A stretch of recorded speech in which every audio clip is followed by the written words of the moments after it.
Hello sa inyong lahat! Ngayon may pag-uusapan tayong isang napakagandang kwento na may isang aral na baka magulat kayo.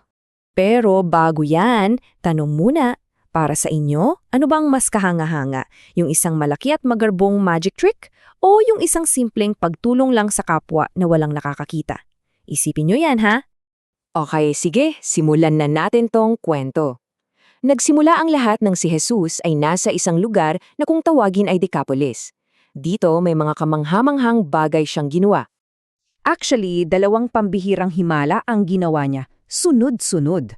Una, may dinala sa kanyang isang lalaki na alam nyo hindi makarinig at hirap na hirap magsalita. So ang ginawa ni Jesus, dinala niya yung lalaki sa isang tabi kung saan sila lang dalawa. Tapos, napakagaling, hinawakan niya yung tenga at dila ng lalaki at sinabing, mabuksan ka. At boom! Agad-agad nakarinig at nakapagsalita na siya ng klaro. Ang galing, di ba? Pero teka, hindi pa dyan natatapos. Pagkatapos nun, may isang napakalaking crowd. Isipin nyo, 4,000 lalaki, hindi pa kasama ang mga babae at bata, na 3 araw na siyang kasama at naubusan na pala sila ng pagkain. Ngayon, eto ang aabangan nyo. Gamit lang ang 7 tinapay at ilang maliliit na isda, pinakain ni Jesus ang lahat ng taong yon. At hindi lang yon, may natira pang 7 malalaking basket ng pagkain. Sobra-sobra pa. So, iisipin mo, wow, grabe. Lahat siguro ng tao doon sobrang hangana kay Jesus, tama? Well, hindi pala. Kasi sa susunod na lugar na pinuntahan niya, may sumalubong sa kanyang grupo ng mga tao na parang hindi man lang na-impress. At ang nakakagulat pa, itong dalawang grupo na to, yung mga Fariseo at Saduceo na parang langis sa tubig at laging magkaaway, biglang nag-team up para lang harapin at subukan si Jesus. Imbes na makita yung kabutihan at pagtulong na ginawa niya, iba yung hinahanap nila. Ang hirit nila, bigyan mo kami ng isang palabas, isang sign galing sa langit para maniwala kami sa'yo. Parang gusto nila ng special effects. Pero, ipinaliwanag ni Jesus na mali yung hinahanap nila, na yung mga tunay na himala, yung mga tunay na tanda, ay nangyayari na mismo sa harapan nila. Hindi lang nila napapansin. Dito natin makikita yung pagkakaiba. Ang gusto nila, isang malaking power display, isang magic show sa langit. Pero ang mga himala ni Jesus, tungkol yon sa pagpapakita ng kabutihan, tungkol sa pagtulong sa mga taong nangangailangan. Sabi nga sa ating pinagkukunan, ang pinakamakapangyarihang tanda pala sa lahat ay yung isang buhay na palaging gumagawa ng mabuti. Yun mismo ang isang dakilang himala. So, yun na nga.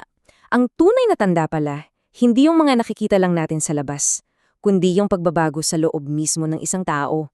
Parang nagkakaroon ng heart makeover para maging mas mabuti. Yun daw ang pinakadakilang himala sa lahat. At dito papasok ang isang malaking tanong. Kung ang mga tunay na tanda ay mga gawa ng kabutihan, bakit may mga taong hindi ito nakikita? Anong humaharang sa kanila? Well, si Jesus mismo may ibinigay na babala sa mga kaibigan niya. Isang paalala tungkol sa isang bagay na pwedeng maging dahilan kung bakit hindi natin makikita ang mga bagay na tunay na mahalaga. Sabi niya, mag-ingat kayo sa pampaalsa. Alam niyo ba, nalito yung mga alagad niya. Akala nila, pinapagalitan sila kasi nakalimutan nilang magdala ng tinapay. Daw hindi pala literal na pampaalsa ng tinapay ang tinutukoy niya.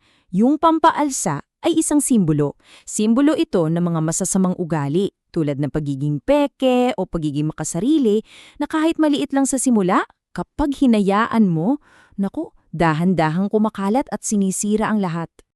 At ano ba yung itsura nitong pampaalsa na to? Ito yung gusto mo laging ikaw ang bida. Mas importante sa'yo kung ano ang tingin ng iba kaysa sa kung ano talaga ang nasa puso mo. Yung handa kang baluktutin ang tama para lang makuha mo ang gusto mo. Sa madaling salita, ito yung pagiging masyadong nakafocus sa sarili. At ganyan na ganyan daw yan gumagana. Parang sa dough ng tinapay, di ba? Isang kurot lang ng pampaalsa, aalsa na ang buong masa. Ganon din daw ang masamang ugali.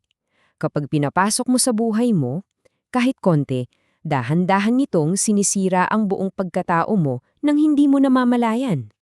So, balik tayo sa pinakaaral ng lahat ng ito. Ang mga tunay at pinakadakilang himala ay hindi yung mga bonggang palabas, kundi yung mga simpleng gawa ng kabutihan, yung isang buhay na nagpapakita ng isang mabuti at mapagmahal na karakter. At iyang ang iiwan kong tanong sa inyo. Sa buhay natin, ano kaya yung mga pampaalsa na kailangan nating bantayan? At higit sa lahat, simula ngayon, buksan natin ang ating mga mata. Anong mga tunay na tanda ng kabutihan ang mahahanap natin sa paligid natin araw-araw?